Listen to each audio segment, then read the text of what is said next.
question I do have is Waves on a Sunset didn't even come out yet. Your debut album hasn't even come out. You got 7 million monthly subscribers. I did the research today. It's 75 million people have already watched Wine and Whiskey. Oh yeah, 75 million streams. How did that come so fast? dude, I don't even know. Grace of God, I guess. I mean, in the power of social media and nowadays, it's just that's how things are happening, and I'm thankful and I'm blessed enough to be able to say like I kind of caught my break on a couple social media things, and and I think the songs have to be there. Obviously, it's not like everything just blows up or whatnot. And that's not the only reason, but I mean, it's cool. It's a lot of people for sure. Well, with that, I mean, what right now in your career, what's larger? Is it your song list or is it the highlight reel from high school football? I think my high school reels still got it beat just by a little bit. I said that was 8 minutes long of nothing but touchdowns and interceptions. I mean, just on and on. I mean, you remember like your senior year of how that went down? Oh yeah, dude. I remember it like it was last year, and it was that whole year just played out like a movie. Whether it was football or winning three state titles in track as well, and like it was just my senior year was nuts. It was crazy. Were you the most famous person to come out of Kalama? Um, Probably now, I guess. I don't know. I mean, I know Elvis Presley slept there on his way through one time, but he wasn't from there. No, so you're second famous then, just by Yeah. one day only. But with that, do you remember any touchdowns that stand out that year, or anything that stood out defensively, or what were you better at first? I'd say I was a better receiver than I was a DB. I enjoyed being probably because I enjoyed being on offense more than defense. And I actually got recruited of like initially to be a strong safety.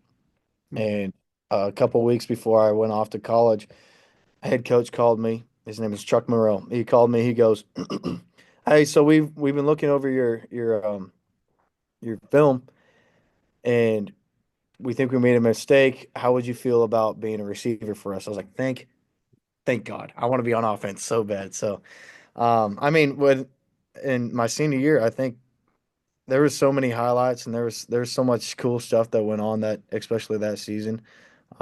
It's hard to narrow down one. One of them, actually, it was in the state championship game. I was playing, so in different formations, I would either be slot or I'd be outside or I'd be, wherever they needed me. So I was set up in the slot, and we ran a play called, I think it was 35 trips left, and I was playing the inside slot position, and I saw a mismatch on the outside, and so I told my outside receiver, I was like, "Hey, get inside. I'm running this vert right now." And then so I looked at my quarterback, and I go, and that means throw the ball up. Let's make something happen. Because I had a feeling, and I knew that I could beat this kid, and so I did that. And the whole time, my coach, his name was Sean McDonald. He was on the sideline. He goes, "Wetmore, what the are you doing? Are you kidding me? Get inside!" And we had like a super cool relationship, so I kind of like chuckled, and I flipped him the bird, and he goes, "You got to be kidding me!" And then we ended up scoring on that play, the vert on the outside, and he goes, "Wetmore, I love you." I go, "You too, Sean." But that was probably one play that was pretty cool. Sounds like straight out of Varsity Blues right there. Oh, it does. It was the whole season was.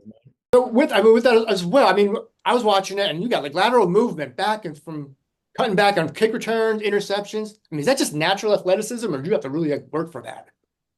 I mean, I work hard, and I've always worked hard, and I had to earn spots, and my junior year I was um or I guess my sophomore year I was still on JV my sophomore year, and I'd earn that spot, and then I'd work on my craft during the summertime, just every day doing that, and with my buddies and my teammates and stuff like that. But I guess a little bit of natural athleticism helps as well, and me just growing into my body and growing into who I was becoming at that time helps. helped a lot for sure. You remember the numbers, like your 40 times and your bench presses and all that back in the day? Oh, I think I ran a 4.47 40.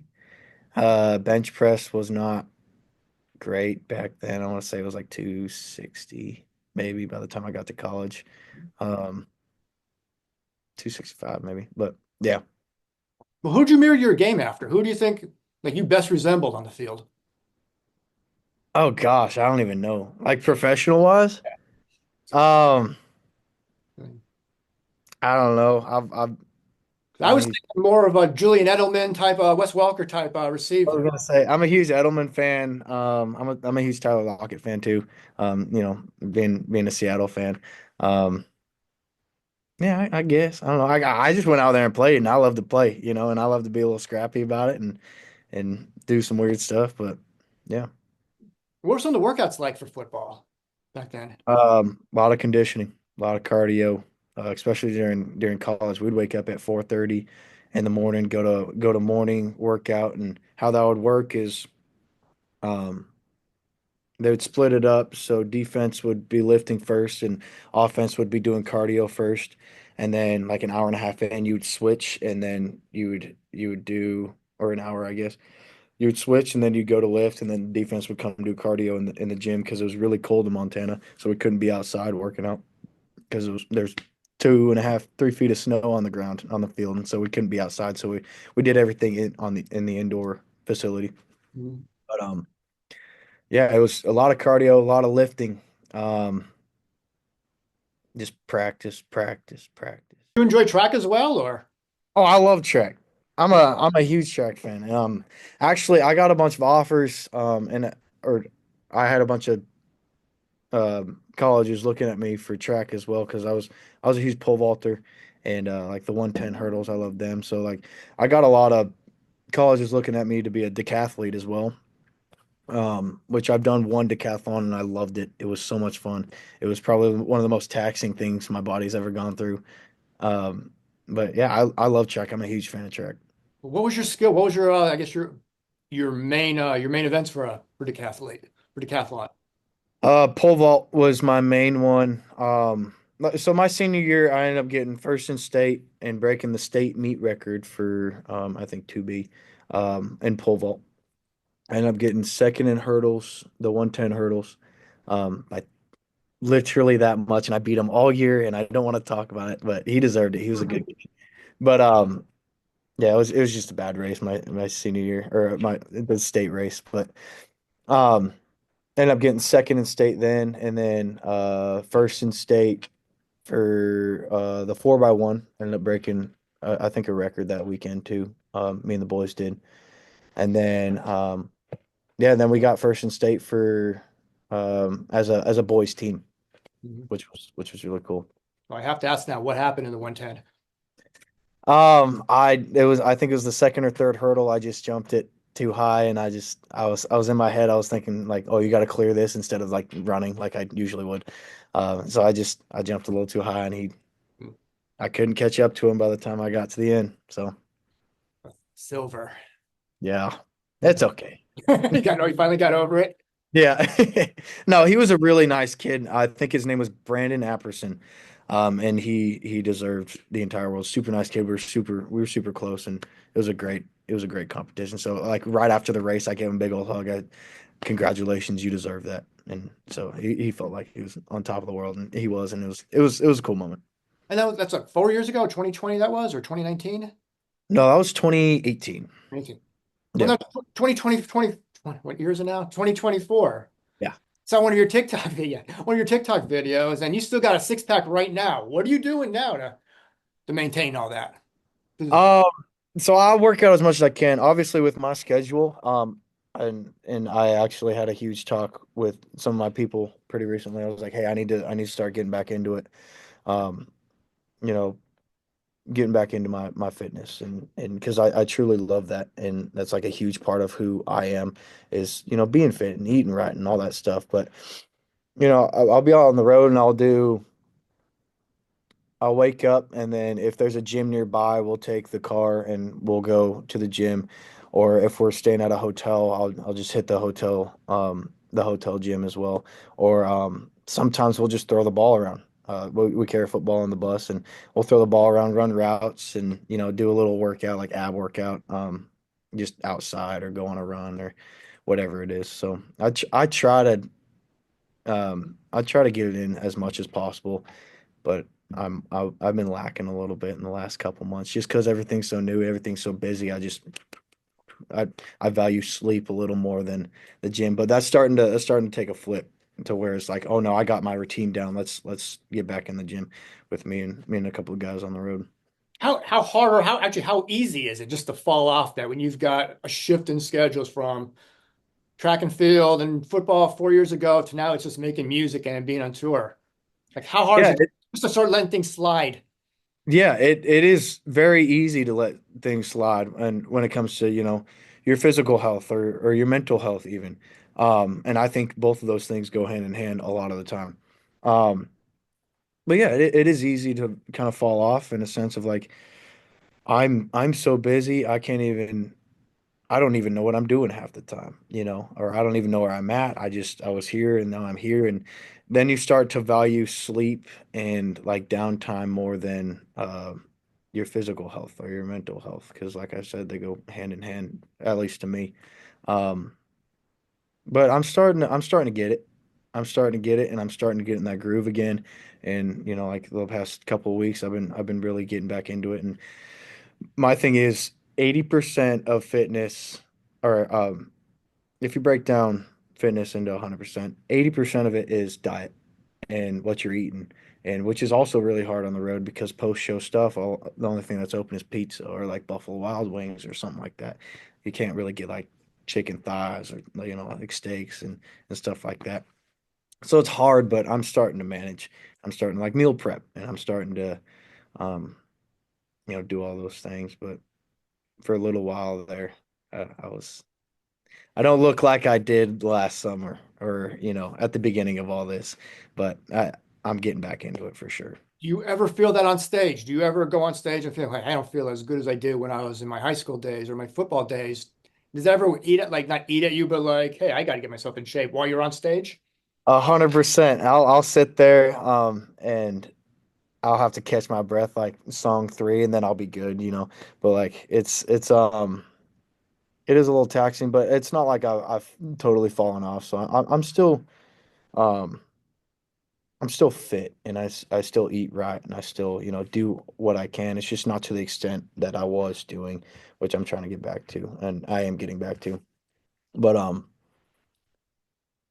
yeah, I mean it's taxing a little bit sometimes, especially when you're in those like higher elevations, or you're in like this last week I was in Colorado, and we were sitting at 6, 7,000 feet in the air. Air's a little thinner up there. If you're not on top of your game, you're gonna feel it, And so I did a little bit, but we pushed through, and like I said, I haven't totally fallen off the wagon. I'm still fit, just not to my standard, that I hold myself to. So what is your day-to-day like? What is the day-to-day life of Tucker Wetmore? Yeah, I mean, I wake up, first thing I do, um, and and then I'll try to eat some breakfast. Something super clean is usually my main focus in the morning. So whether that's a steak, or whether that's just eggs and like a piece of English muffin and sausage. Get the carbs for the energy, and then I'll try to lean off carbs for like lunch and dinner, where I'll just do strictly like steak and rice or chicken and rice or stuff like that when I'm really on top of my game. And if I'm hungry throughout the day, I'll boiled eggs, you know, or I'll have some extra chicken left over from last night just to heat that up. But this most simple thing is just like boil eggs. There's probably what, like 18 grams, 16 grams of protein in a boiled egg. That's Mhm. perfect. That'll hold you over. Eat two of those, you'll be good until, dinner time comes. But yeah, and I mean, I wake up, and then I do what I got to do for my team. And like today happened to be a bunch of interviews and stuff like that. So I'm knocking those out, and then I got to go in the studio later on. We're cutting vocals on two songs, and then my boys are doing rehearsal as well as we speak. And I'll try to fit in a workout after after all that, and then just go home and decompress and relax and kind of just not talk to anybody for a little bit, you know. Did you have a gym in Nashville that you go to, or Yeah, so it's tough, especially on the west side of Nashville. For some reason, there isn't a lot of gyms around. So we got like Planet Fitness. One just opened up next to my house that I've been looking at. Um, I forgot the name of it, but one just opened up next to my house that I'm gonna go check out. I'm pretty sure they got a sauna. I'm a huge believer in saunas. I I love getting that, easy sweat in, just detoxing the body. Um, so I'm gonna go check out that one once I you get run some into other time. country artists at the gym when you get there? Um, Sometimes, yeah. Probably no one that you would know because it's like just like local artists that are, trying to make it and, on the uprising. But yeah, I mean, Nashville's a small town. Um, Everybody knows everybody. It's like the way I put it, it's the biggest small town you'll ever experience. But you're bound to run into somebody, whether it's at the gym or the grocery store or whatnot. How did you make the transition from football and say, okay, music is going to be next?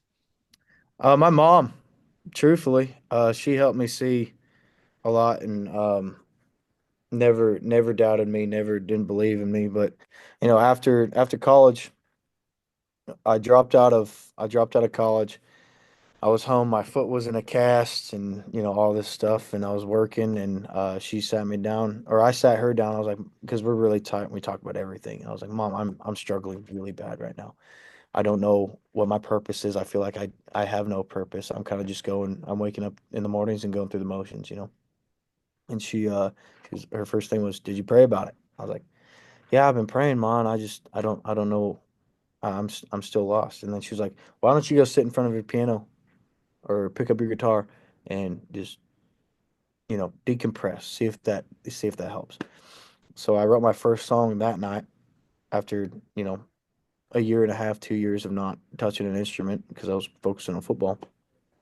Wrote my first song that night on a whim, and then I didn't look back. I kind of just started writing every day by myself, and then 9 months later, I was like, "Mom, I really want to do this," and she goes, "You should go do it." And so I was like, "I'm pacing out to Nashville." You know? Did you expect that? I mean, most moms I would think would say, no, go finish, get your education, finish college, and come back and figure it out. How'd you get so lucky to have a mom say, no, you go to Nashville? I mean, she's such a blessing for sure, but she's never doubted me. No matter what I wanted to do, she's never doubted me. She's always given me full support, whether that's um we didn't grow up with much, but whether it's financially what she can do or 100% emotionally and all that stuff is just she never doubted me, not once, and she's always been my number one supporter since day one. What was your music experience like before that? Like, how much did you have? So I started playing piano when I was 11. I grew up in a church, so that was kind of like my first introduction to music was in the church, and then I started playing when I was 11. Just taught myself, and there's a bunch of stuff going on within my family. So I kind of just poured all my emotion into the keys or into the guitar and, learning stuff. And I would come home from practice and I would sit down at the piano and play for hours, for years. And that's kind of just how I got introduced to it all. But Did you have a plan B at that time if Nashville did not work out? I don't believe in plan Bs. Um, my plan A was football. Realized that wasn't my path. Had no plan for a little bit. Music found me again. That has been my only plan, my only goal, and I haven't stopped because Was there, I just don't believe in plan Bs. I mean, was there a sign before that? I mean, as far as music that was said that you would said, yeah, I'm going to be really good at this. Was there something like one breakout moment that said, yeah, I could make it in this industry? Oh gosh, I don't know. That's a tough question because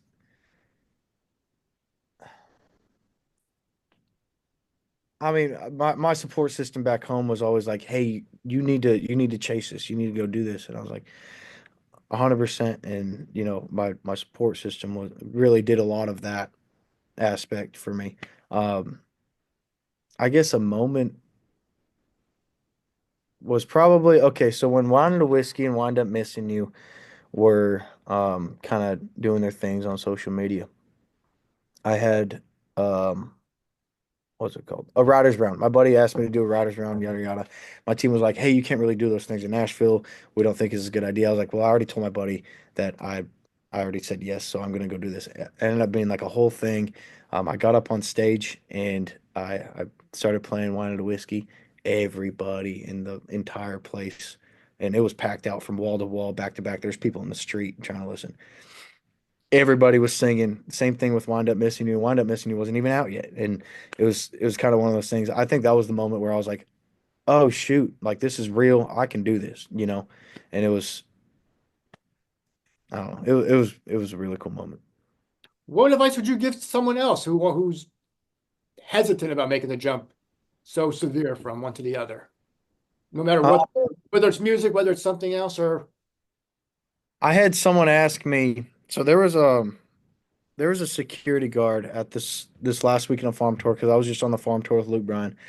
There was a security guard sitting there at the VIP section, just kind of doing his job. And he goes, "Hey, Tucker," I was walking by him and I was by myself. I think I was going back to my bus. He goes, "Hey, Tucker, sorry to bother you. I just want to tell you I'm a huge fan."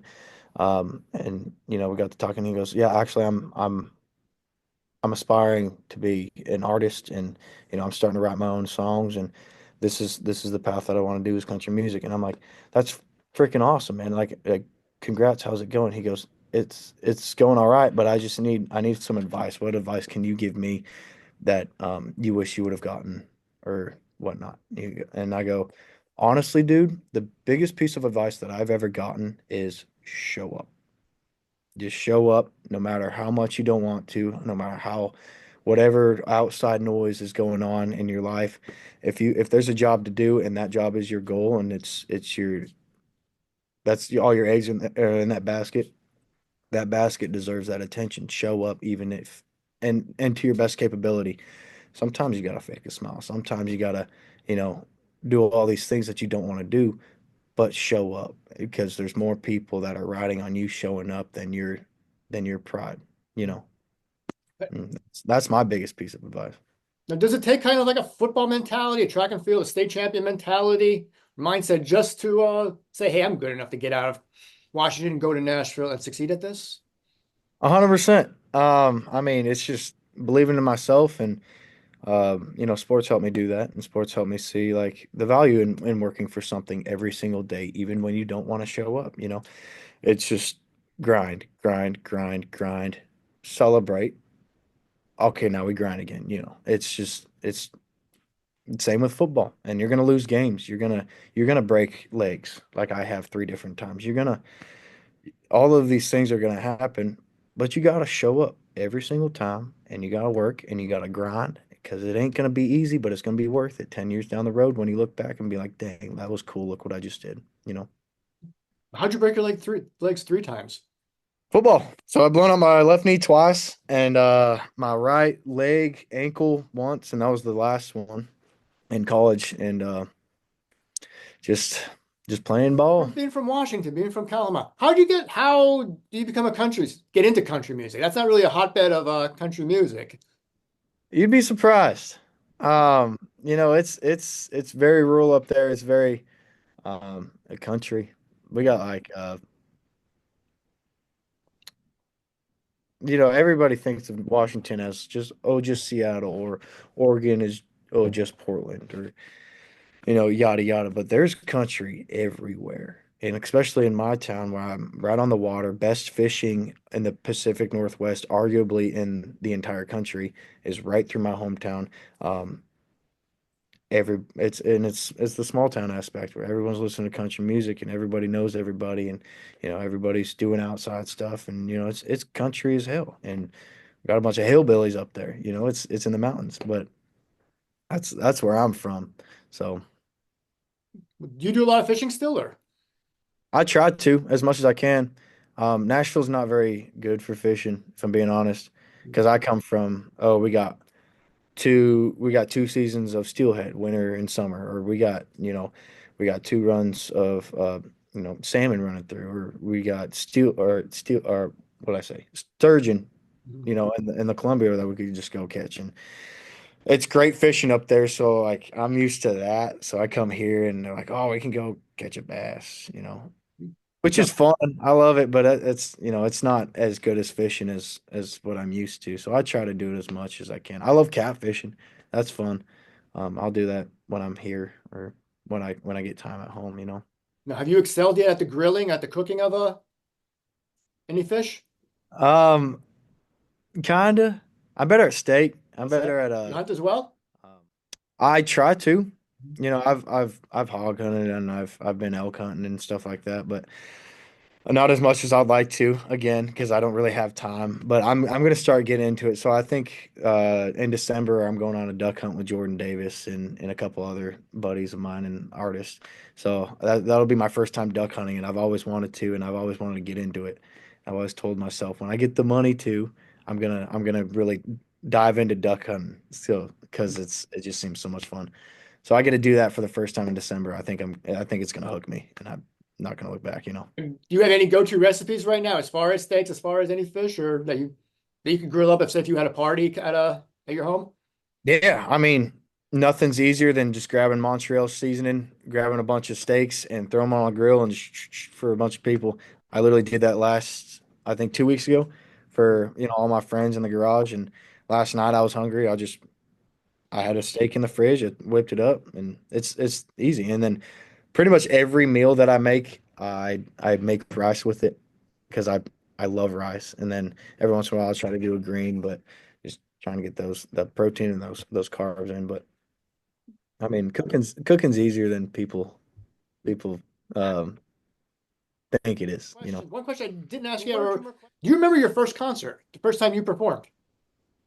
Yes, actually, and I wasn't signed. I had no music out actually.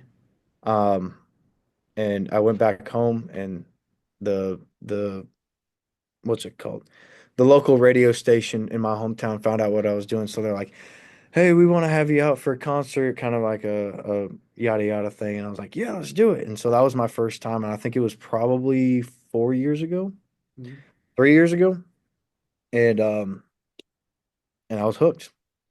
It's just one of those things that I got on stage and I was like, "This is what I want to do. This is what I need to do. I'm hooked right now."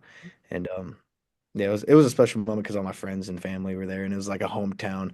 My first time being back home for a while, and I don't know, it Because I was cool. mean, so far, I mean, without your first EP even coming out, you're already 75 million streams, 7 million followers, 7 million listeners. I mean, is there a chance that it came too quickly, too easily, and then you have to think a little bit about not being complacent going forward? I think that's natural. I think it's normal for anybody, to try to find a comfort zone and stay in that. But I'm just me personally. I'm like, okay, what's next? What's next? And I got my team behind me. It's like, oh, we got to do this. We got to do this. We got to do this. What's next? What's next? And so we're all feeding off each other. So I don't really have time to get complacent. I don't have I don't have it in me to kind of sit back and be like, oh, I've done it all. God, I'm just getting started. And that's the way I'm looking at it. So it's grind and it's grind and it's grind. And I will not stop grinding until I'm bleeding or I'm dead.